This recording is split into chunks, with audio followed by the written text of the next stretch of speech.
Number 3 સ્વાધ્યાય 3.1નો question number 2 છે. Most MP છે બોર્ડની એક્ઝામની અંદર, તો એ આપણે શીખીશું.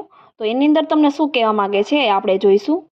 તો કે નીચે આપેલ સુરેખ સમીકરણ યુગ્મ બનતી રેખાઓ એક બિંદુમાં છેદે કે સમાંતર છે, સંપાતી છે, એ તમારે નક્કી કરવાનું છે ગુણોત્તર લઈને. A1/A2, B1/B2, C1/C2. તમને ખબર છે પેલું હોય એ શું હોય?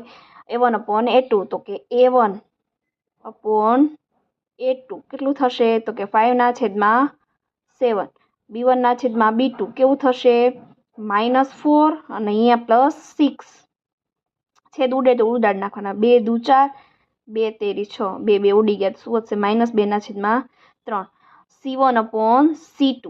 ચાલો C1 કેટલું છે? 8 ને છેદમાં -9.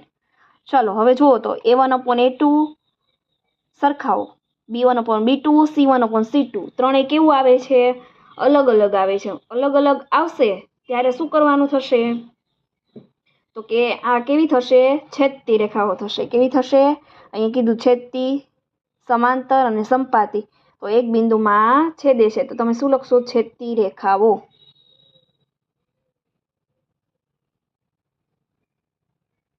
ઓકે, હવે એ જ રીતે કરવાનું છે. A1/A2 બરાબર 9/18.